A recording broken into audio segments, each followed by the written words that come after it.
Patrick, I would love to know whether God exists. Many people claim to know God absolutely exists or God absolutely doesn't exist, but I don't.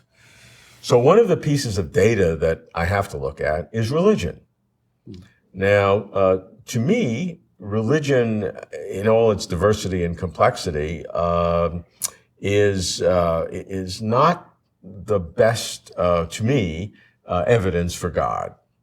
But to other people, it is. So let's just back ourselves into the question of what is religion without God? What can we say about religion? Without God. Without talking about God. Without what do we say? supernatural agents. Yeah, if we just look at the phenomena of religion among human beings, human culture, the history of it, the anthropology, all the different things, what can we say about it? My impression is that I've never seen a religion without a supernatural agent. However, in the modern era, there are so-called religious naturalists. And these are individuals who say, oh yeah, I'm very religious and I don't believe in any particular theistic entity, any supernatural agents. I adopt a wholly natural point of view and base my views on science, and I still consider myself religious. I still go through the rituals. I try to be compassionate. I try to, I connect up with religious tradition. I just don't endorse the supernatural agent fantasies. Now, but if we look at religious groups in general, they claim to believe in God. But what can we say about their group phenomenology, their psychology? They say they're doing these things because God has them do it, or because there's a holy book telling them to do it. But what can we use in terms of our psychological or evolutionary or biological approaches to analyze what they say is caused by God? They say that it's caused by God. But as scientists, we can look at other things that cause those same phenomena. Yes, indeed. Yeah, and the explanations science comes up with are pretty convincing. That somebody might say, I'm engaging in these ascetical practices because God instructed me to do so.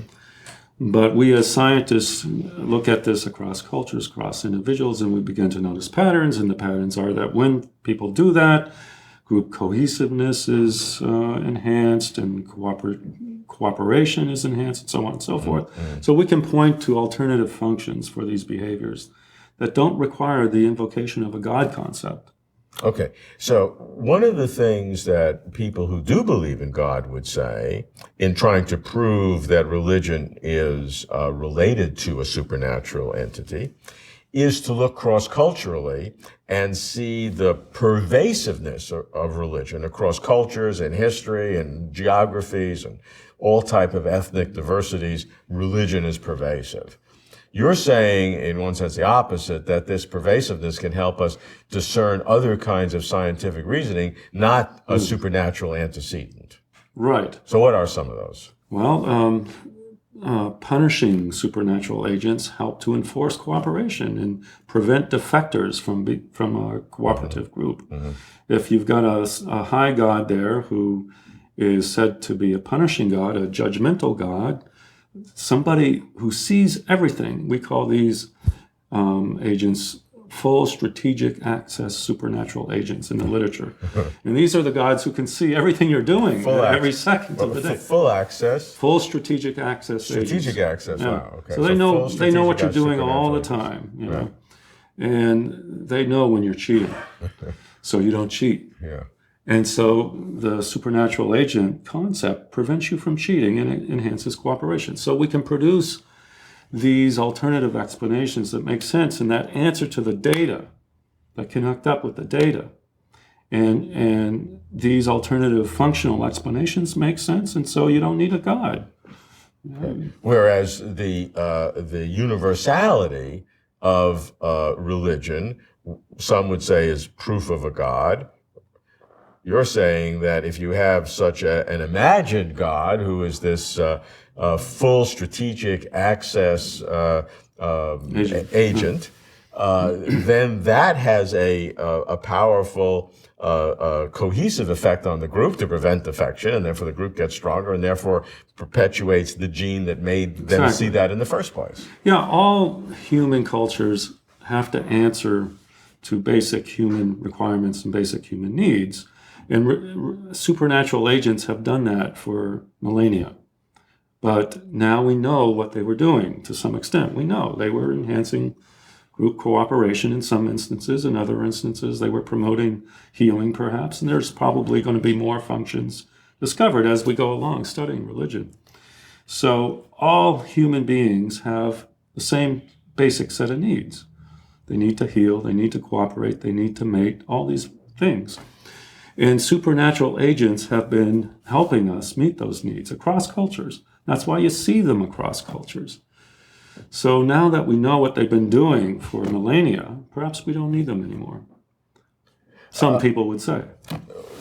What are some other examples besides the full strategic access agents? I would say the healing is the other major example. That's you see that over and over and over again. People always go to a supernatural agent when they're suffering. They need power. They're in a bad spot. They're suffering, and that universal question, "Why me?" You know, particularly when you're going through suffering where it's unjust. You know, there's no justice involved in this, and it's just accidental, horrific. You know, Job is the paradigm case.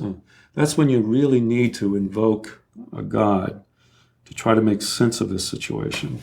So, you know, that function of religion to handle suffering, to handle anxiety, to handle illness is also universal. And God concepts have really done the job for millennia. And that's a coping mechanism? It helps you psychologically? It's a coping mechanism, and it also helps you go into altered states. And the altered states have physiological effects. Oh, so you're saying not just is it a psychological coping mechanism, but if it helps you into an altered state with a religious experience, that altered state might have a palliative effect on the body, like a placebo We does. know it does. We know it does. So it actually will work, but not for the reason that they think it Right. works, but for a different reason. You don't need a supernatural agent to make it work. Even though you're believing in that agent, which is why you think you're going through this state, but because you believe in that agent, which doesn't exist, you then have a real benefit. Yes, indeed. Yeah. Yeah, but theoretically, if we could produce those altered states of consciousness without the supernatural agent, then we could show these individuals. All you need is a placebo effect, you know, or like Freud was doing. All you need is a hypnotic effect, and you can still get the benefits without the supernatural agent concept. Now, other people would say that's not the case. To really get these things to work, to get cooperation, to get healing, you need gods.